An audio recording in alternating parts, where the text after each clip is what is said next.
Okay, color project. The part of painting and everything that everyone loves and wants to get to right away. Color theory, you've probably obviously gone over in your classes. We're going to kind of re-go over that, and I'm going to talk about it a little bit more in the context of application, so like paint. This is highly theoretical in terms of the way mixing works. Usually, you're not going to mix a red with a yellow and get this bright of an orange. I had to use another orange for that. We won't have to worry about that too much with the paper because we're cutting straight into the paper.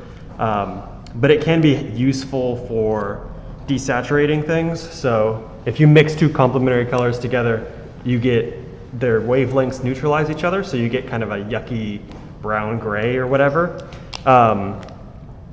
which works really well to complement or set off any other color. I'll touch on that in a second. But primary colors, obviously red, yellow, blue. Secondary colors, orange, green, and purple. And tertiary colors are the colors that are in between. So red, orange.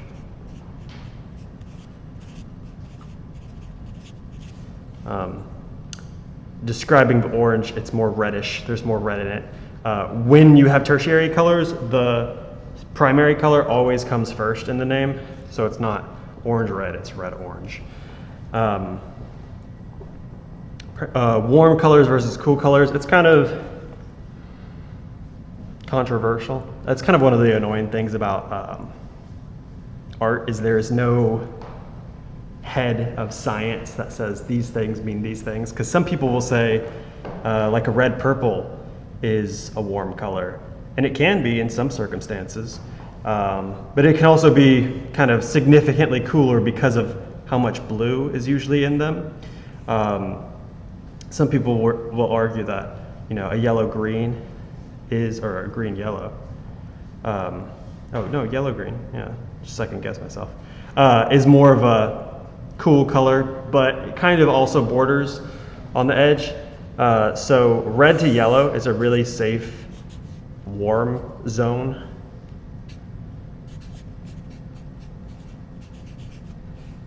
And then a pure kind of purple. To green, most people will say, but even green is kind of, are the cool colors. And something that's interesting and super useful with warm and cool colors is that for whatever reason, when you place them on a canvas or a surface that you're working on, warm colors will tend to come forward and cool colors will tend to go backwards. So it's super effective for if you have like a painting for a still life and you've lit it up warm, even if the colors in what you're observing aren't cool in the background, making those colors cooler will help push your form forward. It's a really easy way to kind of fool the eye. Also, again, thinking like a painter, if you have a sphere like those spheres that we were making, and as the sphere moves back into space, if you cool that down, if you add cooler colors back there, it helps to push a form back into space, and then your lighter colors are warmer. The highlights are warmer. And really it's just relative to each other, so you don't have to select out the highlight and see it like in no context and say, oh, that's a very warm color. It could be a slightly off-white color, and it would feel warmer compared to like a green-gray that pushes the form back. So it's super useful in oil painting, any kind of painting really. And if you kind of draw with color. Complementary colors, obviously, is colors that reside directly across from each other on the color wheel, which is nice, but because they're so, the reason they're complementary is because there's so much contrast between the two colors. But we use the colors so often, they're kind of hideous together, in my opinion. I really don't like purple and yellow together. Blue and orange is really my least favorite color combination. And red and green is nice for Christmas, but it's kind of too much most of the time. So split complementary is a really easy way to kind of use that contrast pairing without being too kind of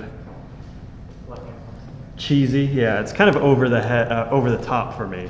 Complementary colors. So split complementary is a color directly across from the color wheel as the other color.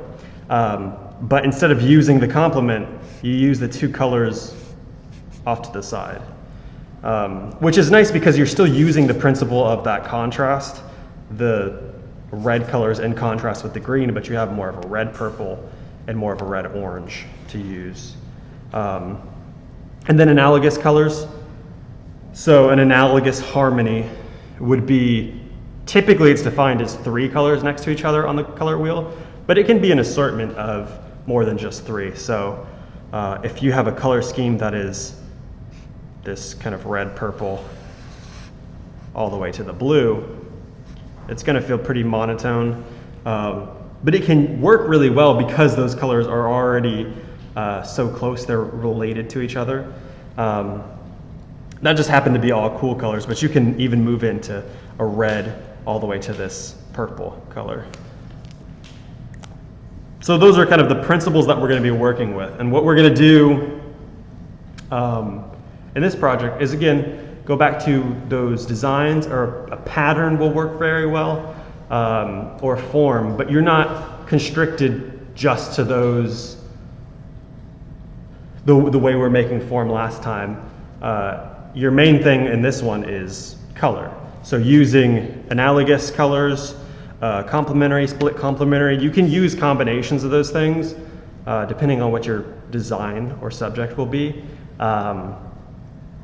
But use them meaningfully, because just because you have 2 separate harmonies, it can make a very disjointed image. It doesn't mean that the whole thing is harmonizing together.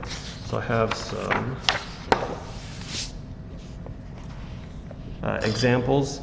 All warm colors. Oh, also, we've already gone over value and form, and color is just value.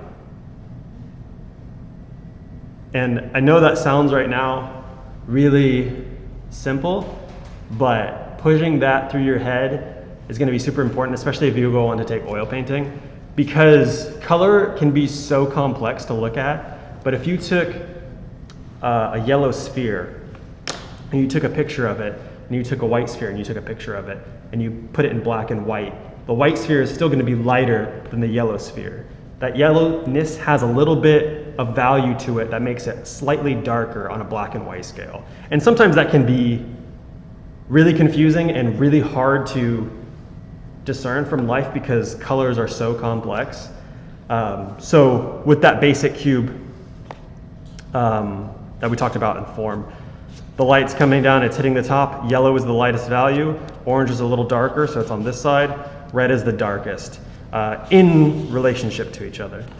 So then I have, the warm harmony here, and then for the background I did a cooler harmony just to push this form forward. You might not even need to use that principle, but it is a super useful technique to make something pop. I mean, you can see how much more that pops than the analogous one. The analogous one is fine, but you can see you start to get very limited when you're having to match things up. It'll be like the value project that we did, where you're kind of making a pattern, then you realize, oh, I have to plan out, where this value sits next to other value, because I kind of boxed myself into a corner because the middle gray is now lining up and they're just bleeding into each other.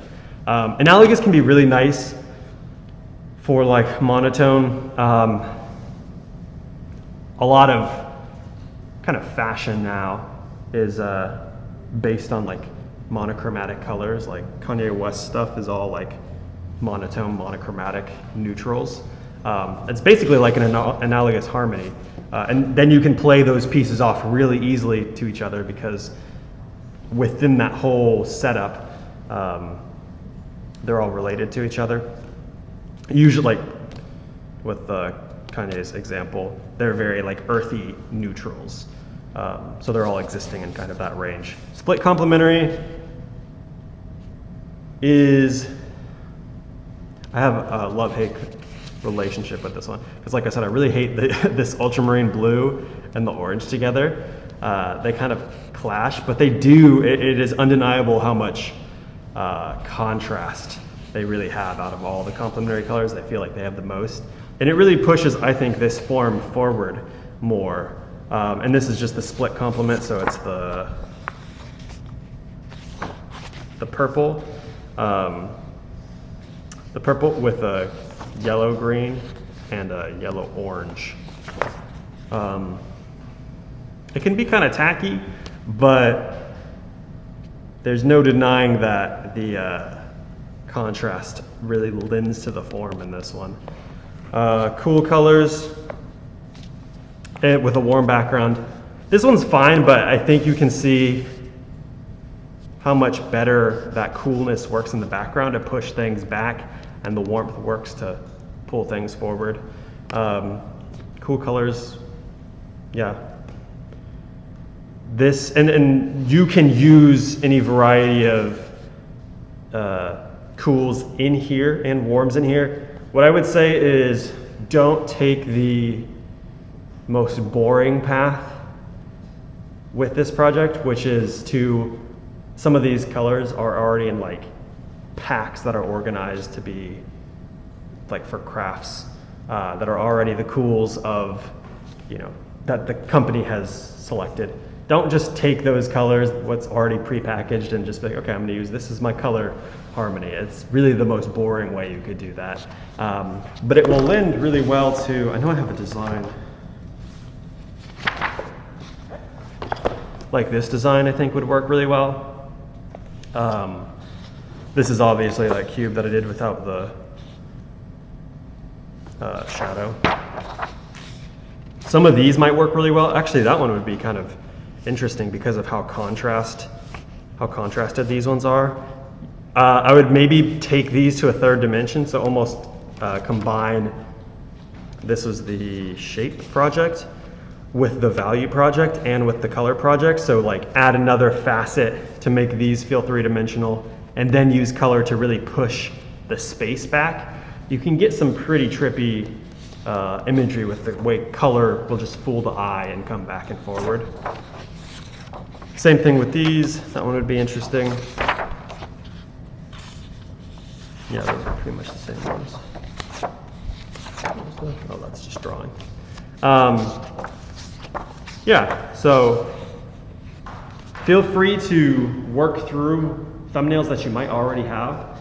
We have done a lot of thumbnails, and some of them would work better with this project than maybe what they initially were even planned for. And we'll have a bunch of paper out. You can cut a bunch of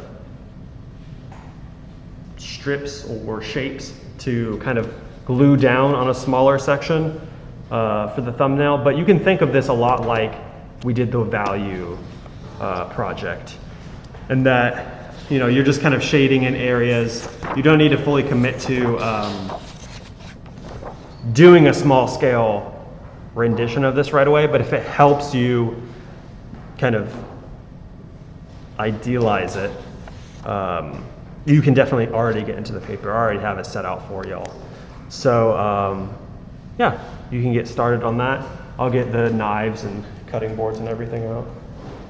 How long of that canvas was it made? Oh, what did I have you guys do? 12 by 16 last time? 16 by 18. Let's do 14 by 16. I don't want it to be quite that big. There's going to be probably more cutting in this one than the other ones. It's a little more, the charcoal and the graphic are a little more bendable on a larger scale than the paper.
if there's colors in there, once you get to the paper that you want to open up, feel free to open up the plastic packs.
This is a little bit more for painting. I primarily do oil painting, so that's why this is all kind of framed through that so far. But the three kind of identifying aspects of any color are hue, chroma, and value. Hue is the color, blue, green, red, whatever. Chroma is how intense that color is. So like a hot pink is more intense than just a regular pink you would mix with a red and white. And the value, how light or dark something is. So with all of these, you can describe very specifically a color that will, you know, even if to someone else saying pink, someone could think hot pink, someone could think pastel pink, someone could think like a rosy pink. But if you say an intense pink, hot pink that has a lighter value, you kind of start to zero in more specifically on colors. And one of the reasons this is helpful is because I'm thinking about like these hot pink colors and like the bright orange. Oftentimes another way to harmonize those, because they can be so overpowering, is by balancing them off with a neutral, or which is really just a color whose chroma is less intense. So a bluish neutral would be like a bluish gray, which is a blue, maybe a middle value, whose intensity is kind of dulled down. So knowing that too, as you go into, maybe you want to use the lime green, but you have kind of problems knowing what to match it with. You can kind of substitute the red for kind of like the pink. The pink and green bounce off of each other pretty well, but a hot pink and a lime green can be super intense. And maybe you can make that work with a neutral color, but you can also make it work more easily with a softer, more neutralized, less intense green to bounce off of that pink. So.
This project's going to be more based on your color choice, and I've given you guys, obviously, then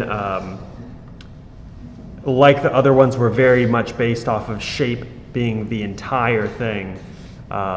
This one has the combination of, you know, shape and value, but your color choice is kind of the most important part. Just because I'm thinking if I took this repeating pattern and made it larger, all the different directions I could go with it. One thing that would be really cool is going really intense in one corner and then eventually finding colors to fit in between there so the other opposite corner is black and white or becomes totally neutralized. I think that would be an interesting color flow.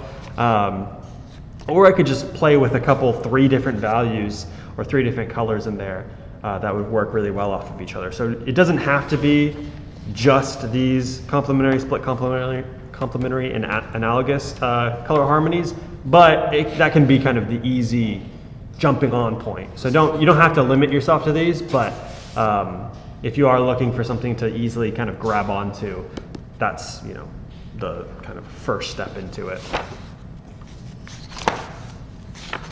When is this due? You'll have two days to 2 work days after today, and then it'll be due on, so is it next Wednesday? So 2 days would be next Wednesday. So it'll be due on the 27th. Yeah, you have today, the 20th, the 25th, and then on the 27th it'll be due.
Here's a pretty easy one that I think will be fun to work with. It's hard to see. This is more green than it is kind of blue that it looks up there. But a blue and kind of a red color, and then I got a neutral to kind of balance off of them. That neutral will fit in with pretty much anything. And then a yellow to have a lighter value, but its intensity is pretty similar to these 2 colors, so it can fit in pretty well all together.